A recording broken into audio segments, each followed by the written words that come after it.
Good afternoon. I want to welcome everyone to the Women's Sports Foundation's Town Hall panel. Yesterday, exactly 50 days out from the 50th anniversary of Title IX, the Women's Sports Foundation released its latest research report, 50 Years of Title IX, We're Not Done Yet. The report looks at the history of Title IX, examines its impact over the last 5 decades, and takes stock of the progress made as well as the inequities that persist. As with all of the research developed by the Women's Sports Foundation, the report is designed to be used as a springboard for conversation and action. This is a moment in time to reflect, but most important to look ahead at how we can accelerate the pace of change. That has been the mission of the Women's Sports Foundation for decades and continues to drive our work. This is the first in a series of virtual town hall conversations, which will examine the themes identified in the report. We'd like to thank our new national partner, TIAA, the presenting sponsor of these conversations. Be sure to check out their Retire Inequality campaign. We'll drop a link in the chat now. To get us started, I'd like to introduce our extraordinary panel. We're privileged to welcome Dr. Erin Staurowsky, co-author of the report and the moderator for this panel. Dr. Staurowsky is a professor in sports media in the Roy H. Park School of Communications at Ithaca College. Next, we have Dr. Courtney Flowers, co-author of the report. Dr. Flowers is a DEI consultant and an associate professor of sports studies at Texas Southern University. Next, we have Erin Buzuvis, contributing author and the associate dean and professor of law at Western New England University. Finally, welcome to Dr. Libby Sharrow, the report policy writer. Dr. Sharrow is an associate professor of public policy and history at the University of Massachusetts Amherst. Thank you all for your passion and your scholarship. For everyone tuning in, we're happy to take questions. If you would please add them to the Q&A function. And now I'm delighted to turn it over to Dr. Staurowsky. Erin, thank you so much. And a warm greeting from Ithaca, New York, where the sun is shining in the most beautiful of ways today, I think in celebration of the town hall that we're having here. I'm also so thrilled to be on with Courtney and Erin and Libby and all of our contributors who made this report possible. I'm going to give you just a little bit of background about the report, and then we're going to get into some conversation points that hopefully are going to carry us through this hour, and I'm sure will. But our purpose with the report was really to think about connecting past, present, and using past and present to move forward into the future, and to move forward into the future in a way where, frankly, we're not talking about the same kinds of things that we have been talking about for the past 50 years. That was an overarching consideration for us as we were working on the report. I'm going to invite each of our panelists, though, to reflect just a little bit on your own Title IX story, how you entered into this kind of work, what's so important about it. And Courtney, I'm going to begin with you. If you can tell us your Title IX story and how you came to do the work that you've done on this report. Well, hello, everybody from Houston, Texas. I came to Title IX as a college athlete in a small city in Itta Bena, Mississippi, Mississippi Valley State University. I was introduced to Title IX as a law that forced my university to make some changes. I came in my freshman year and we were quickly restructuring some of our dorms, which were deemed athletic dorms.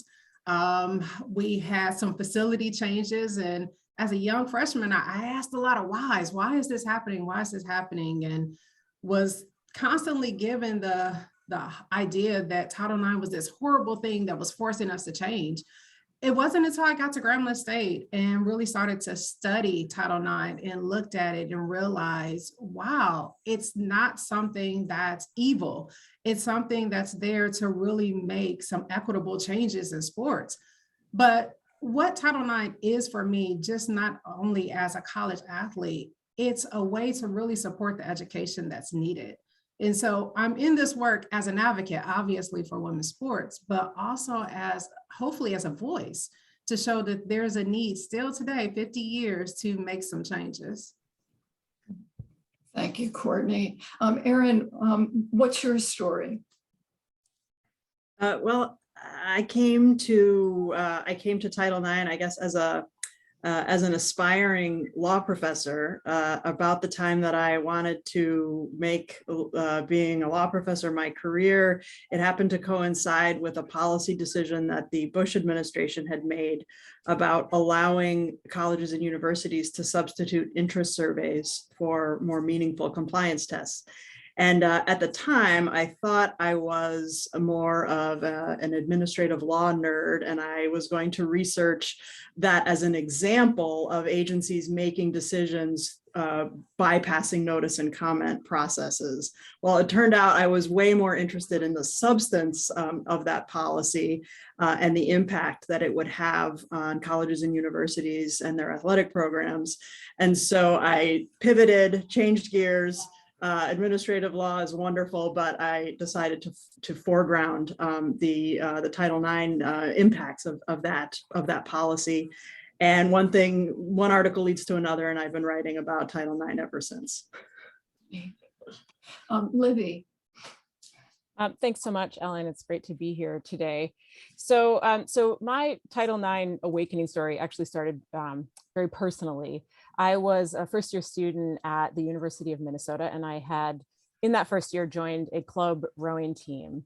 And at the end of my first year of university, the intercollegiate athletic program announced that they were expanding their varsity athletic program to include women's rowing as a varsity sport. And they actually framed that announcement through the lens of Title IX.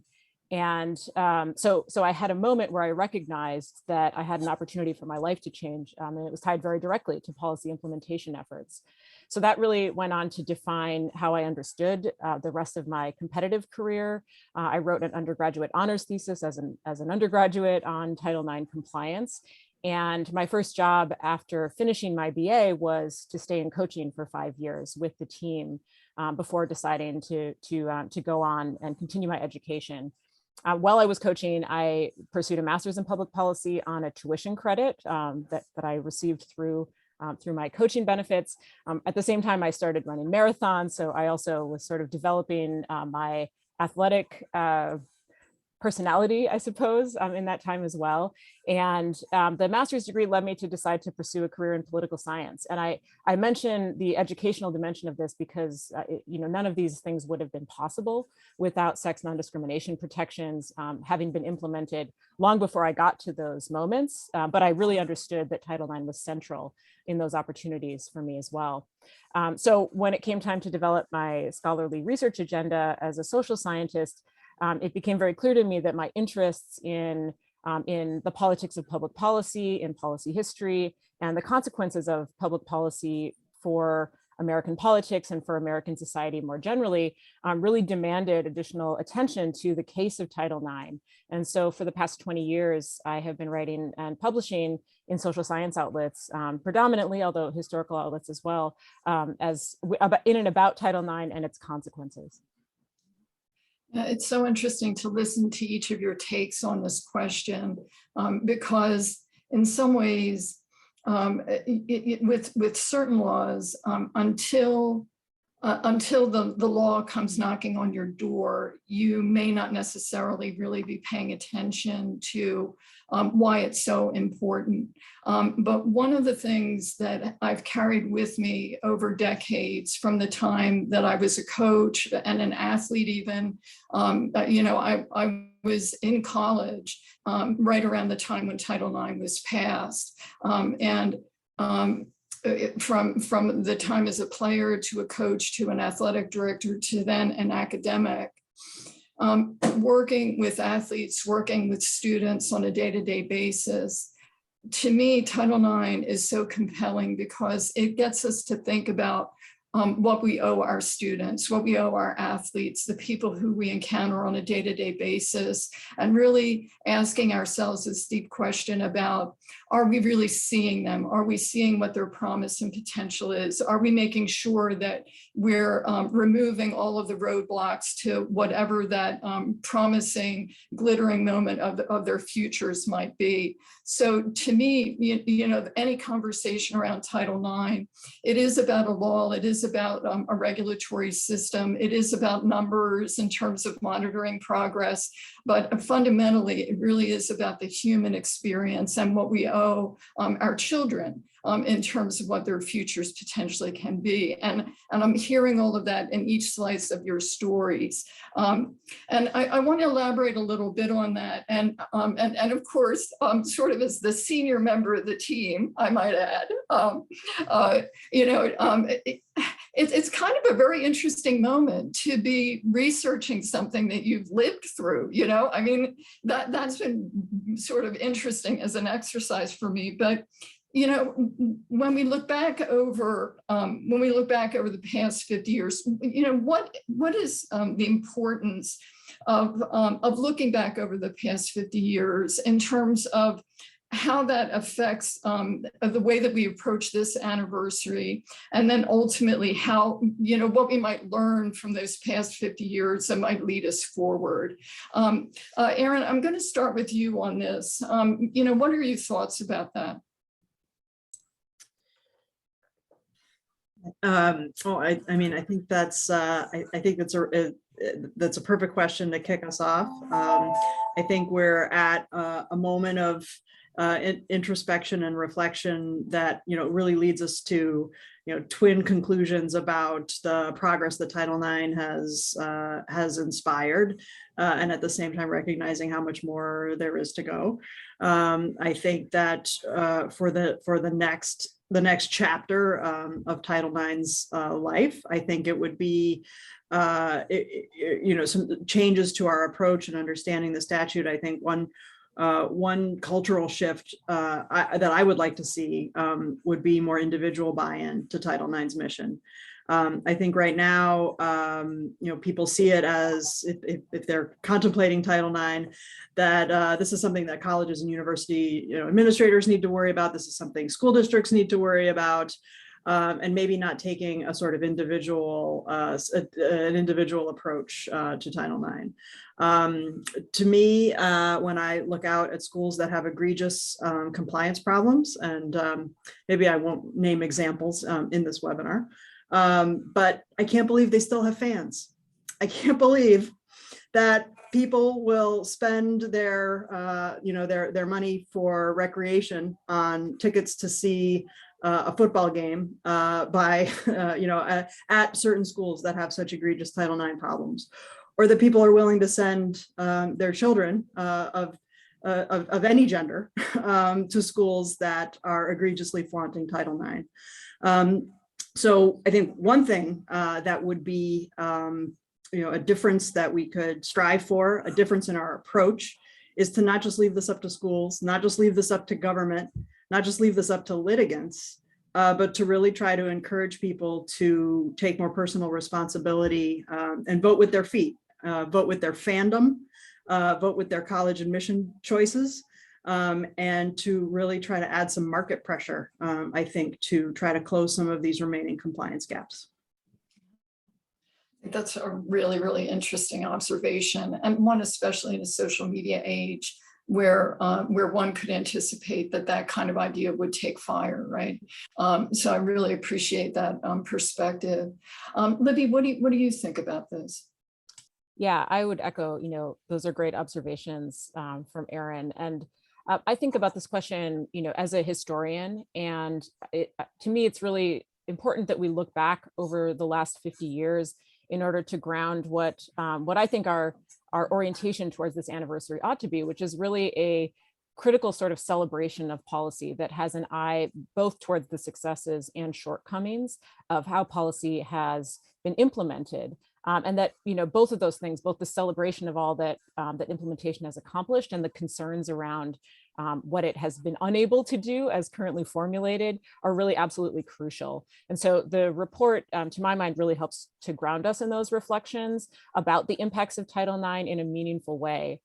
And then, I would also just add that I think thinking historically and looking back can remind us of some important things and lessons to carry forward, which are that the battle for implementation and enforcement have always been contentious. And in its impacts, those impacts have always been uneven. So as we look at the status of gender equality, and I'm thinking here, of course, dominantly for our conversation today about sports, but also in the host of related and adjacent issues on women's workforce participation, reproductive rights, parental health and workplace leave, all of these issues that are on the policy agenda that that inform how and at what state, our notions of gender equality really look like in this moment. This need for connecting all of these intersectional fights for gender justice, for disability justice, for racial justice have really never been more urgent. And I think we have to have an eye towards history in order to see that fully. Yeah.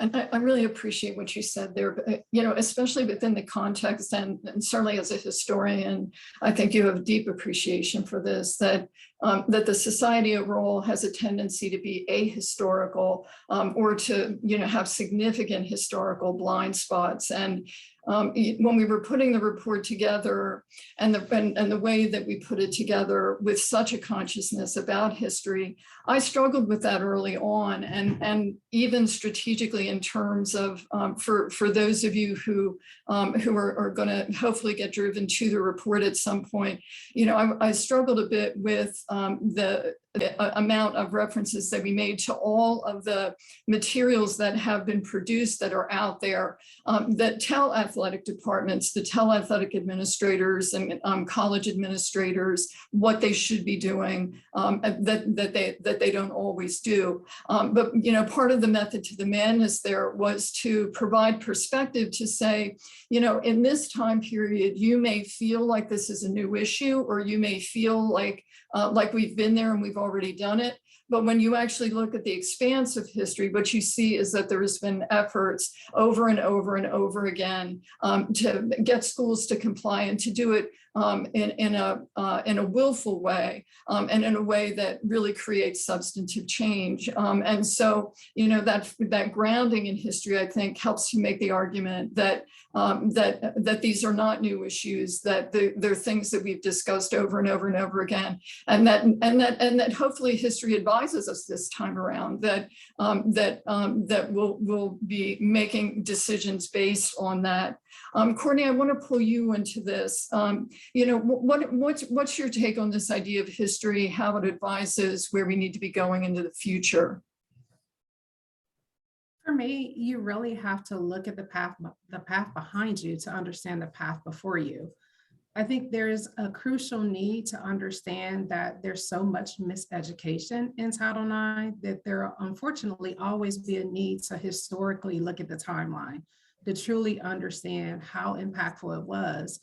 Really understanding where women's sports started and where we potentially could go, again, with education.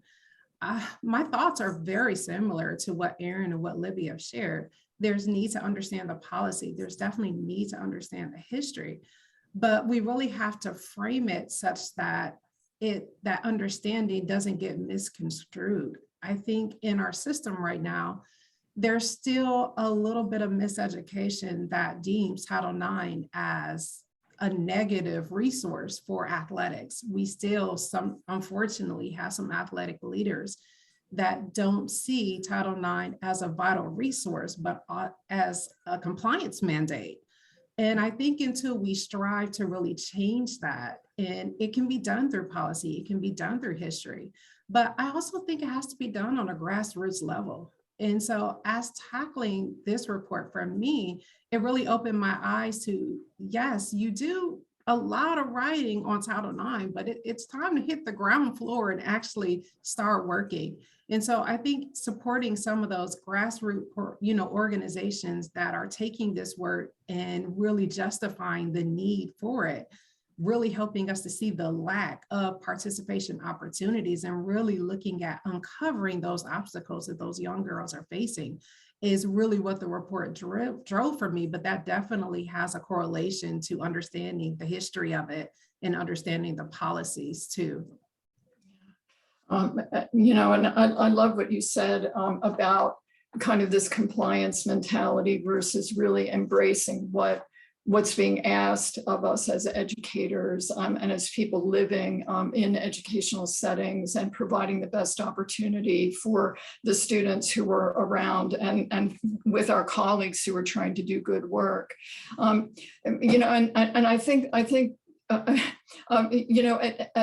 it's telling that in terms of just basic understandings of Title IX, we can ask the question, well, who needs to know what piece of this, right? And there is, what all of the data tells us is that even the stakeholders who are closest to athletic departments still don't know what they need to know about Title IX. And so, we've got, our report focused primarily on the three big areas where Title IX is applied to athletic programs. So we have athletic opportunities, we've got athletic scholarships, and then we have what I call the operational benefits area.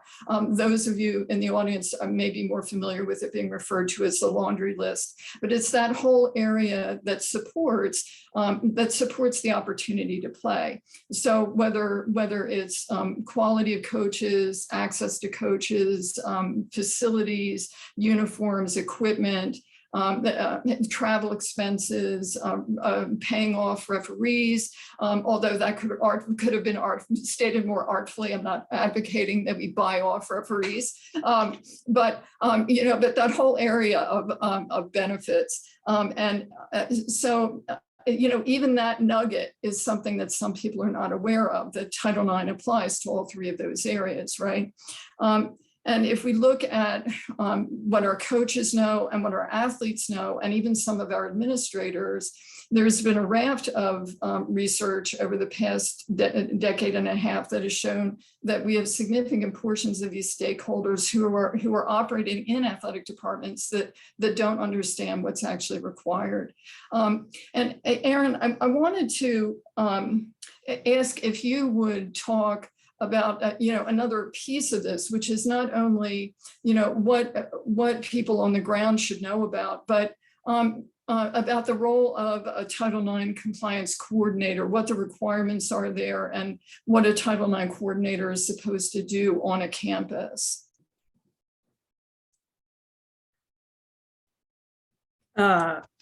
So from the original Title IX implementing regulations, it's always been an expectation of the Department of Education that every institution, every school district have somebody whose job it is in the organization to coordinate the institution's Title IX compliance.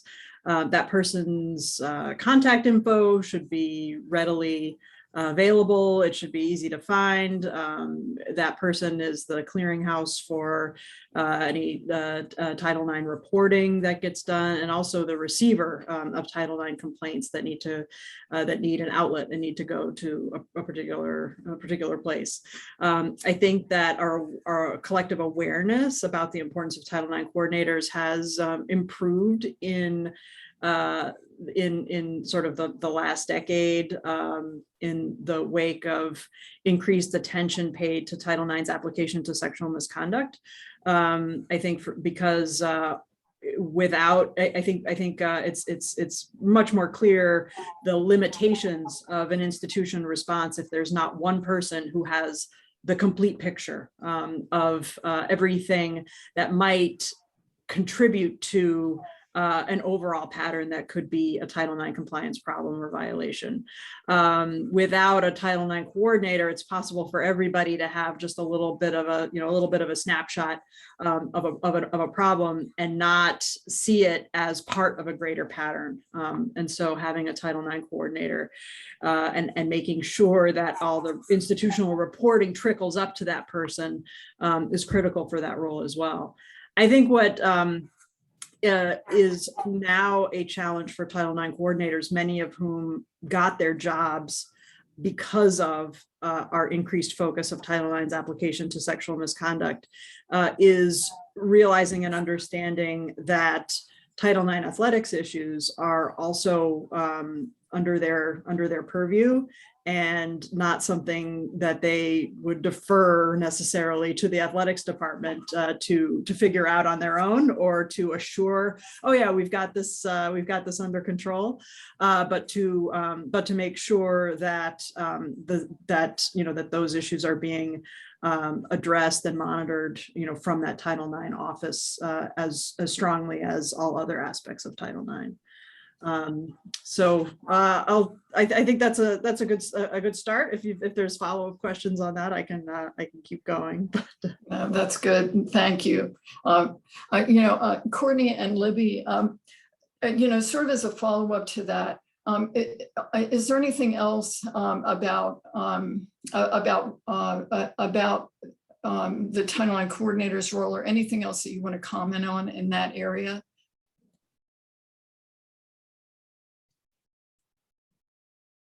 It's a good question. I think Erin has made a lot of the really important points about the amount of work that is being put on and through Title IX coordinators across a host of just crucial issues for the university. And so, I kind of think about the role of the Title IX coordinator in the context of other things that we can do to ensure that the campus community and the public are as engaged as possible in the status of Title IX implementation efforts on the campus. And so I would just add that, among the things that I think the report points to and that we can think of in the context of the coordinator role is that public information is really crucial, both for what's going on in athletics, public reporting on the practices of athletics, are a part of how we think about Title IX compliance right now, but I think there's more to do. The policy recommendations certainly point to this, but also, information about what that Title IX coordinator is tasked with doing on the campus, and both student and faculty, student athlete, coaches and athletic administrator knowledge about the fact that there is a resource that is, at least in principle, meant to be a sort of third party to the practices, and a place to start conversations about things that need to change is an important component of how to support the individuals who are actually tasked with these sometimes really monumental and, as Erin alluded to, changing tasks over the past few years. Fair enough on that. Courtney, any other thoughts on that? Yeah, really quickly. Totally agree with what Erin and Libby are both saying. The Title IX coordinator's role right now is extremely complex. I serve as a Title IX reviewer on my campus and see firsthand all of the duties and all of the tasks and the never-ending work that our compliance coordinator has to face and really unpack quickly. I'll be honest, being in a space where I didn't go to law school and I sit outside in sport law, even though I am in sport law, I sit outside, not as a JD. You really have to have a strong knowledge of law to even understand the complexities of what you need to unpack it, in sitting in some of these roles. So hats off to those who don't have that education and are tackling these roles and trying to change campus culture. I think our report speaks to, again, some of the complexities that are outlined with even trying to untangle what Title IX asks. And so again, it's a complex role to sit in right now. Yeah, and I really appreciate the perspective and the background on this, because the Title IX coordinator is a really critical part of this overall conversation. One of the key parts of their role as assigned is supposed to be education. And I think if we put together the fact that a good portion of Americans in general, a good portion of people working in athletic departments, the athletes themselves are not familiar with what the law actually requires. And then you've got a compliance structure that has been tasked to do this, but initially was very, very slow in getting activated. And then since 2011 has begun to be activated, but is overburdened by the full range and array of things that they're doing. And then when you put on top of that, within athletic departments, that oftentimes the deputy coordinator who serves in that role, some of the research has shown that that's been a default role, that it's not necessarily somebody who necessarily wants to do it, but it's someone who is named to do it. When you put all those things together, we come out on the other side of, well, no wonder we have so many constituencies who should know what they need to know about Title IX, but don't. And that becomes so critical to holding the system accountable, that don't know what you don't know, then you can't hold the system accountable. So all of these things really interconnect, and we really try to map this out in our report in a way that hopefully will be meaningful, especially to policymakers and people on campuses who are trying to improve the situation. I want to turn our attention to, to findings from the report itself. Were there any findings that really struck you as really resonating for you and stood out for you? And Courtney, I'm gonna start with you on this, and feel free to take it wherever you want, because I know, we've got a big report. There's a lot to talk about. There was, for me, talking about Title IX, so often you sit in the space of, I understand everything that's going on. I understand all of these spaces. And even being at a HBCU, you really sit in a space of, I understand this. I went to a HBCU, I played at a HBCU, I'm teaching at a HBCU, so I understand our issue. The report showed me I didn't understand everything. I didn't understand the complexities of it. I really learned a lot just navigating that there's a pipeline that really is impacting our percentages of young girls playing in college, and it's in high school. A lot of the major issues that we're seeing with lack of access are starting on the high school level. And to be honest, that was something that I saw and really kind of sat me back for a second, and really am in a space now through the report of really looking at untangling, some of these challenges, that young Black girls are facing in the high school levels that are really cutting off the pipeline for them to having opportunities, real true opportunities to play in college sports. Prior to the report, I really sat in a space of looking at some of the challenges that Black women are facing. Were really focused on racial clustering or the emerging sports program, but I never really looked at it through the eyes of issues that young Black girls are facing on the high school level. And so to kind of see those numbers be so impacted on that level really was astounding to me. It was also just as difficult to sit in the space of seeing the extreme lack of research that was available. I think one of the things that you and I both struggle with putting the report together was, where are the high school numbers? Where's the high school data? And just really sitting there in the space of who's doing this work. And so for me, the report really opened my eyes to some of the gaps in research, and really tried to help me refocus on some places that I need to navigate to help bring some of those stories to life. Yeah. As we were starting to frame this report, and as we were talking about it, was really striking that we've heard from time to time that not all women have benefited the same from opportunities that were opened up in terms of Title IX, and that this is really a whole area, this intersectional area between race and gender is something that if we have any prospect of really moving forward into the next 50 years, where we're really serving every single population of girls and women in the world, that we really need to be looking closely at the intersection between race and gender and other areas as well. But for the time being, I'm just going to focus on that. You also mentioned the whole high school sector, and I'm getting all choked up. I'm so excited about this. Pardon me. Our wonderful colleagues at the University of Maryland really took on, they also recognized that there has not been in-depth analysis of what's going on at the high school level. And they just recently released a couple of reports that I think are really, really important for people to look at. But in terms of our report, we struggled to find data And there just is not the kind of national data that gives us a sweeping understanding of everything that's going on there. Erin, from your perspective, what was the big takeaway in terms of research findings from the report? Yeah, I mean, I think, first just want to amplify the report's impact and its addressing of intersectionality. I think that is the key feature of the report. So even though my answer to your question is not going to address that because it's already been said, I want to first just voice that support.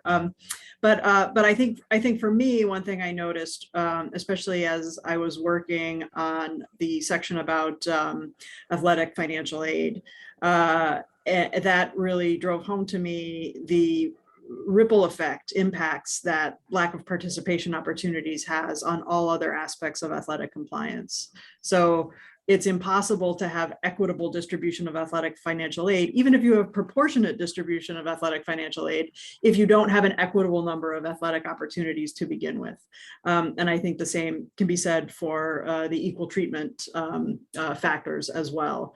If women are underrepresented in their athletic department, there's really no way to make up for that in the other facets of Title IX's application. So I think it's important that we continue to foreground participation.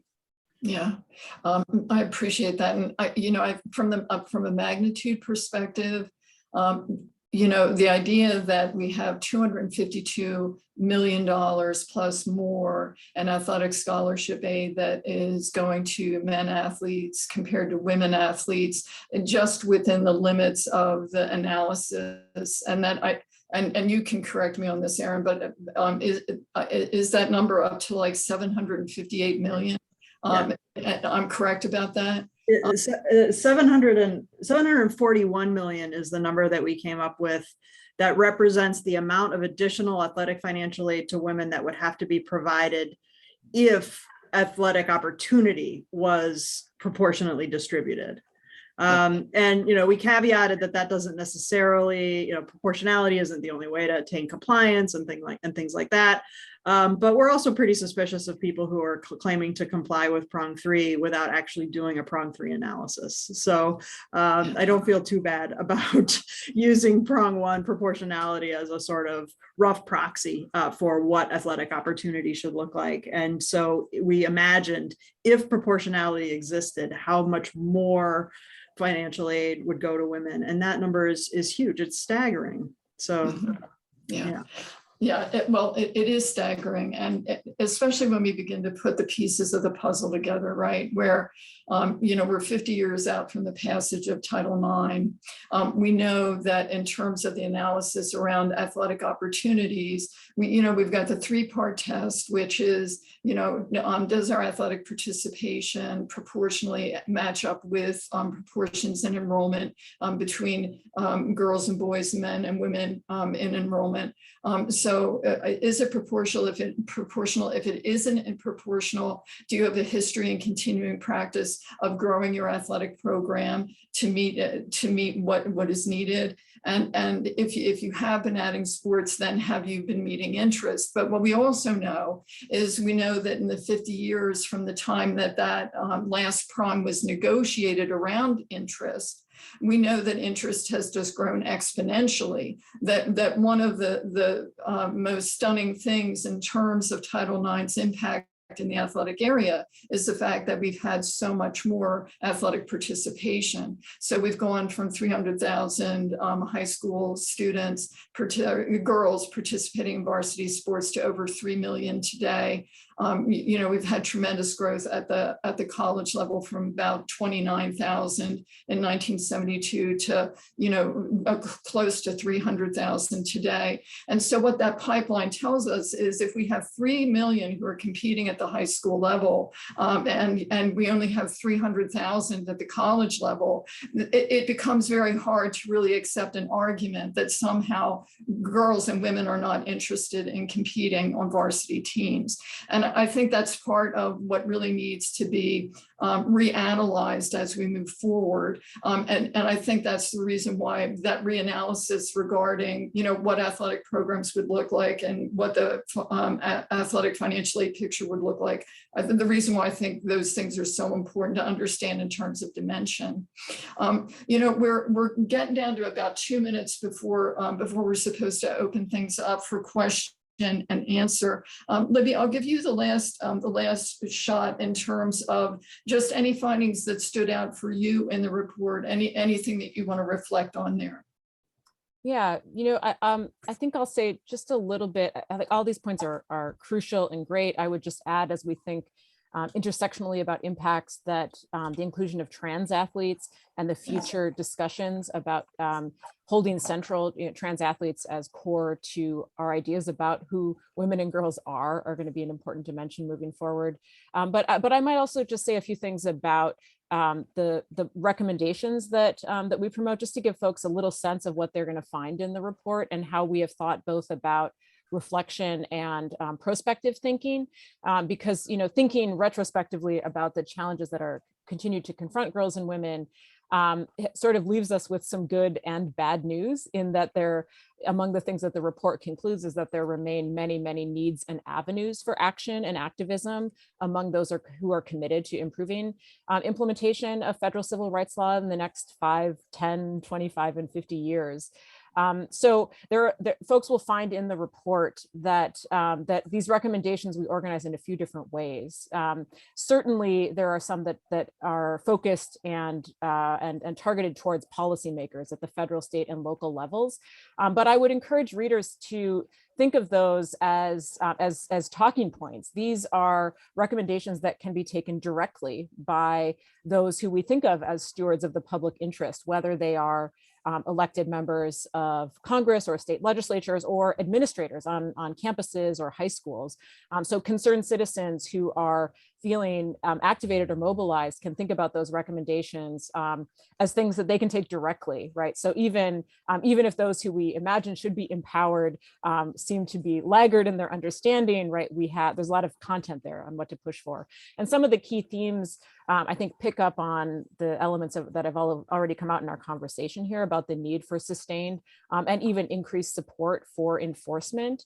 There are recommendations in the report about moving towards proactive reviews of the practices in colleges and universities, but also high schools. I think the points that we're making about the real distance between what the data availability look like at those two levels are crucial. And the transparency issue is a key takeaway, just so that citizens really can understand the status, right, of what things look like in their local communities. We also hope that federal policymakers will take seriously and revisit some of the dimensions that have really driven inequality and that have hindered the best training opportunities for especially those who are among the most skilled female athletes. And so we recommend some very specific things that get into the weeds on that, things like ending the contact sports exemption specifically, but also I think there's need for more research and both public and scholarly thinking about both the benefits and the drawbacks of sex segregated systems. And so this draws both on, and I think about this and the report thinks about these things, both for cisgender and transgender athletes. And at the state level, right, these are active policy conversations right now in light of the outrageous push to ban trans athletes from sports. The report also makes some recommendations for those who are really committed to civil rights protections for trans and non-binary athletes as well. But of course, this isn't just about policymakers who are elected members of Congress. There's a lot of notes there about how administrators can support gender equality efforts in their schools. Some of them touch on the issues that we have talked through around Title IX coordinators and Title IX literacy, especially for coaches and athletes. And I would just say that among the things that I think this report is an educational tool, right? So there's just a lot of content there for folks who feel out of their depth in terms of understanding Title IX. The report is a great place to start. Or if it's a bit too weighty, there are other great resources on the Women's Sports Foundation website that give some of the main points. But for athletic administrators, it's a really crucial role because they control the purse strings in most cases for fully funding athletics, and the funding issue is a major consideration. It is one of the gaps in Title IX's policy text, and yet the quality of opportunities is very much contingent on how well athletic administrators and university administrators think about providing opportunities for girls and women at their schools. But administrators are also in the place of protecting athletes from some of the really glaring dimensions of vulnerability, like the ways in which, when we've seen this in the past 10 years, athletics can be a really insidious and shocking location for sexual abuse if administrators are not thinking carefully about how to protect, especially youth athletes. But also issues of inclusion can really be handled well. And there are recommendations here for the full inclusion of all athletes, especially LGBTQ athletes. And that's related to all sorts of other issues, like how coaches are hired, what role administrators can play in actively recruiting and keeping women as a part of the coaching profession. And this goes all the way down, into their recommendations there about local level practices, like ensuring that municipal space is dedicated to and for girls' physical activity, right? And this, I think, cuts across some of the concerns and considerations that we've talked about in terms of race and class here. And so finally, I would just say, even though in thinking about those recommendations, I think for parents who may be on the call or watching this online, and for current athletes, there's a lot there to learn and to draw from. And so I would just end by saying that as a scholar of policy history, I can say with full confidence that the first 50 years of policy implementation have really been overwhelmingly driven by public activism among parents, among coaches, among scholars and athletes who have placed themselves in the position of pressing for full implementation, of pressing lawmakers to continue to craft new forms of policy to support that which we already have.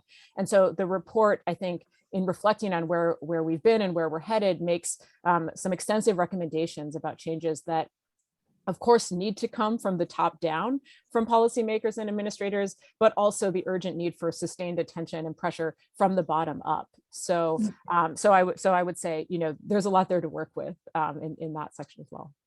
Yeah, and thank you for all of that. And and of course we've all struggled with the fact that that we're not teaching a full semester course today the way that we should in terms of everything that is in this report. But in terms of intersectionality, another piece that we did address was in the area of athletes with disabilities as well. So we another area that we looked at was also pregnant athletes and how Title IX applies to that. And those are just teasers, by the way. I do want to turn our attention to some questions that we have from the audience. And I'm going to pull this one up. We've got a question that reads, while universities may say they want sports to be equitable and are often under a Title IX requirement, there are no consequences for noncompliance. How do we take steps to change that? What are our thoughts about that? And feel free to just jump in here or raise your hand. I'll call on you, however it works. Anybody want to take that one, Erin? Yeah. I mean, I think that the Title IX has a pretty severe structural weakness, which is also probably the only reason why we have the statute in the first place. So I don't want to knock it too hard. But it's set up as a statute that makes federal funding contingent on compliance. And for that reason, that is the remedy when the government finds an example of noncompliance, that they would say, we have to take away your federal funding now. And in order for that to happen, as a matter of administrative process, see, now my administrative law nerdery comes into play. The agency has to give the institution a notice of their noncompliance and an opportunity to correct the problem before they can terminate federal funding. And so for that reason, that explains why historically no school has ever had its federal funding cut off, even for egregious Title IX violations, because they're usually able to say, okay, we'll fix it going forward. And that we'll fix it going forward mentality is what allows for sort of weak, watered down compliance efforts over the last 50 years. Because any institution knows if they're facing a challenge of competing resources, how are we going to solve this problem? Hey, even if we're like coming up short under Title IX compliance, only if the government shows up and forces us to change will we then have to reallocate resources to comply with Title IX. So in the meanwhile, why don't we just do our thing? The only exception to that is, litigation. Private litigation is also a remedy under Title IX. But here's who litigates: people whose teams have been cut, right? Because those are the people who are motivated. It is a automatic group of highly motivated plaintiffs who have the opportunity then to go into court, and oftentimes if their team has been cut in violation of Title IX, they're successful and they're able to get their team reinstated. But with that as an exception, every other situation where it's not that they're taking away opportunities for women's sports, but they're not growing them fast enough, those are really difficult. And that is a huge compliance weakness. So what could be done about this? I think there are changes that I could imagine at the sort of policy level. I think it's highly problematic that there is not more accountability for Part 3 compliance, that compliance option that lets a school get away with underrepresenting women in their distribution of athletic opportunities, as long as they are convinced that women's interests and abilities are fully satisfied. But so few of these schools are actually doing any meaningful work to assess that interest, even though we all know that surveys are not enough to prove that your female student body, or whoever your underrepresented sex, it's usually female, is fully satisfied. Schools aren't even doing that, let alone taking it the next step, which is what they're supposed to do, and imagine a world where they offered an additional athletic opportunity. And in this hypothetical world, would people show up to play that sport? And only if the answer to that question is no, should a school be able to get away with having fewer athletic opportunities than proportionality would require. And so, I don't think it would take an overhaul of Title IX to have more reporting obligations, to say, what did you do this year to assess your compliance with prong 3, if that's what you're relying on. Like, why don't you just write to us and tell us what was your prong 3 approach this year? And if something like that could also simultaneously be made public, the way proportionality data is public through EADA reporting, then that would give advocates another tool to use to try to motivate compliance from the outside. Fair enough on that, and an exciting prospect from the point of view that schools should anyway be doing that on a regular basis because of their obligation to monitor to begin with. And that's one of the fascinating things about our public reports, is that many schools, especially at the high school level, and we've got a question from the high school level, but I had an opportunity to speak to some high school administrators this spring, and it was really very, very interesting to hear how many of them were talking about the fact that they don't monitor every year, and that's something which is really kind of built into what the expectation is. And in terms of just the high school sector, and I'm going to close here because of time, but in terms of the high school sector, this is one of the areas in the report that we speak to in terms of the desperate need to come up, number one, with better data in terms of what's going on, not just in terms of participation. There's some national data sets out there that if you have a considerable amount of skill quantitatively to be able to go after those numbers, you can figure out what's going on. But it's not connected to what's happening in terms of operational costs and how allocations are being made. A lot of this is being left up to individual communities to monitor. So there's a tremendous amount of work that needs to be done at the high school level. And our questioner, who refers to interscholastic athletics as the true battleground, that echoes really one of our findings, which is that we know that this is a space where there's tremendous amount of non-compliance, And this is an area that really in the next 50, in the next year should be addressed, not the next 50 years, but the next year. I'll close just with this observation, and then I'm going to turn it over to Karen. Especially in a 50th anniversary year, you do want to celebrate. And there is no question that we are a different nation from what we were in 1972 in every possible way, in terms of education or opportunities for women to be working in what had previously been male-dominated occupations. We know that Title IX has had just a tremendous impact. At the same time, though, the risk in all of that is to sort of say, well, you should just be happy with what you have. And that's not true, that we still have a tremendous amount of work to do. And that the one thing centrally that has not been addressed is at core, how we can create opportunities for all girls and women across the spectrum in every area of life. And that in the meantime, all of us are losing as a result of that. So onward we go with our work. I do want to turn it over to Karen. Karen, thank you so much for the opportunity, to the Women's Sports Foundation as well, for the opportunity to speak today and to work on this report. But I'll turn it over to you. Great.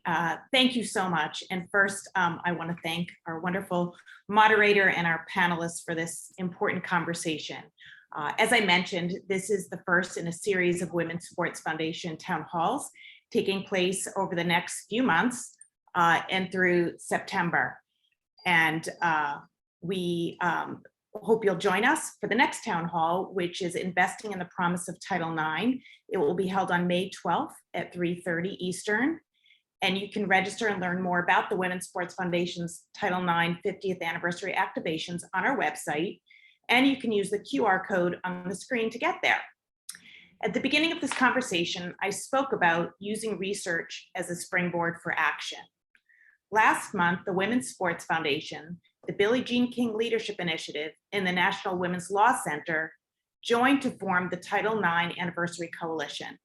And together we launched Demand 9, a national campaign calling for Title IX compliance in equity and fairness for all. So we encourage you to join in and take the Demand 9 pledge. More information can be found in the chat. I want to thank everybody again for participating in this conversation, and to everybody for tuning in. Thank you.